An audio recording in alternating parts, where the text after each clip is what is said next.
Hello students, good morning. तो आपसे स्वागत है आपका अपना YouTube channel omega with miracle YouTube channel पर। चलिए आज की क्लास से बात करेंगे आपको class 12 chemistry VVI objective question जो आपको इलेक्ट्रोकेमिस्ट्री का है, विद्युत रसायन चैप्टर नंबर 3 का वीवीआई ऑब्जेक्टिव क्वेश्चन बात करने वाले हैं। तो बनने के वीडियो के साथ फिर लास्ट में चैनल पर नया है तो चैनल को सब्सक्राइब कर लेंगे और बेल आइकन को जरूर प्रेस कर लेंगे। चलिए पहला क्वेश्चन आपको स्क्रीन पर दिख रहा है कि विशिष्ट चालकता की इकाई क्या होती है। तो विशिष्ट चालकता की इकाई क्या होती है? पर ओम पर सेमी होती है। ध्यान देंगे, पर ओम पर सेमी। और पर ओम को एक और नाम से आता है एस से सीमन से बुलाया जाता है। ठीक है, पर ओम को एक ध्यान देंगे, पर ओम को दूसरा नाम भी है। क्या नाम है? सीमन, जिसको एस से डिनोट भी करते हैं। ध्यान देंगे।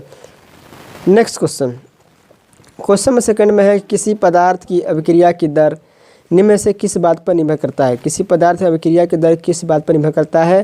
तो इसका ऑप्शन डी राइट है, सक्रिय मात्रा। किस पर निर्भर करता है? सक्रिय मात्रा पर निर्भर करता है।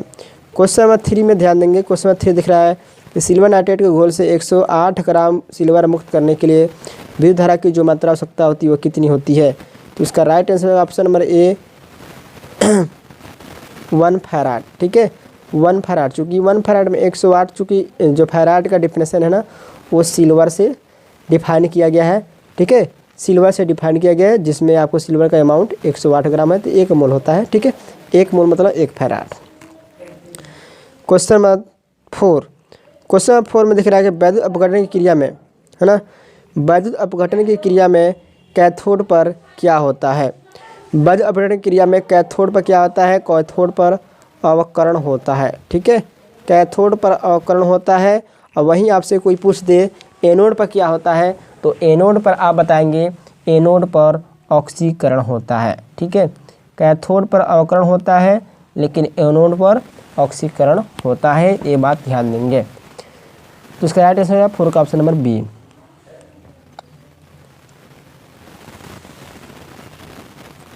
Next question number 5, question number 5 में है कि निम्नलिखित में से कौन सा सेल हाइड्रोजन एवं ऑक्सीजन की रासायनिक ऊर्जा को विद्युत ऊर्जा में बदल देता है? राइट आंसर सही है कि हाइड्रोजन और ऑक्सीजन, जिसको बोलते हैं H2O2, है ना।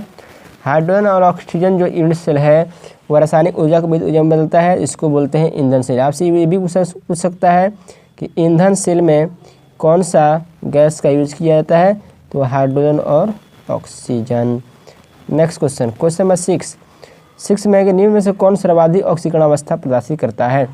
सबसे अधिक ऑक्सीकरण अवस्था जो है मैंगनीज करता है, क्योंकि इसकी ऑक्सीकरण अवस्था जो है +1 से लेकर +7 तक दिखाई देता है। +1 से लेकर +7 तक शो करता है। क्वेश्चन नंबर 7 में है कि निम्नलिखित में कौन द्वितीयक सेल है? द्वितीयक को, है ना, सेकेंडरी सेल कहते हैं। तो सेकेंडरी सेल ध्यान देंगे, lead storage battery, lead storage battery यानी कि सीसा संचायक, सीसा संचायक सेल, संचायक सेल, सीसा संचायक सेल जो है आपको द्वितीयक सेल है। ध्यान देंगे। क्वेश्चन नंबर 8 में है कि किस धातु की आयरन ऊर्जा सबसे कम है? किस धातु की आयरन ऊर्जा सबसे कम है? ऑप्शन ए में है आपको लिथियम, बी में है पोटेशियम, सी में है सोडियम और डी में है सीजियम। तो सबसे कम आयरन ऊर्जा किसका है? आपको ऑप्शन नंबर डी सीजियम का। ध्यान देंगे, सीजियम का। क्वेश्चन नंबर 9 में है कि निम्न में से कौन लैथेनाइड्स अनुचुंबकीय है? कौन अनुचुंबकीय है? तो अनुचुंबकीय ऑप्शन नंबर सी राइट है, U+2, U+2। लेकिन ध्यान देंगे U+2 का मतलब ये हुआ कि पैरामेट्रिक डायमेट्रिक का हमने एक ट्रिक बताया है। अगर आप नहीं सीखे हैं तो पैरामेट्रिक डायमेट्रिक का ट्रिक जाकर सीख सकते हैं, है ना। पैरामेट्रिक डायमेट्रिक का ट्रिक आप सीख सकते हैं, इतना ही पैसा है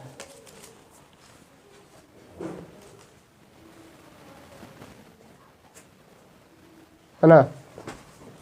पैरामेट्रिक और डायमेट्रिक का जो ट्रिक है हम आपको सिखा चुके हैं। अगर नहीं सीखे हैं तो आप जाकर सर्च कर सकते हैं, parametric diametric omega with miracle लिख सकते हैं। क्वेश्चन नंबर 10 में है कि निम्नलिखित में से किस धातु के लवण जलीय विलयन के विद्युत विच्छेदन से धातु प्राप्त किया जा सकता है? किस धातु के लवण से जलीय विद्युत विच्छेदन, विद्युत विच्छेदन क्या मतलब क्या होता है? ध्यान देंगे,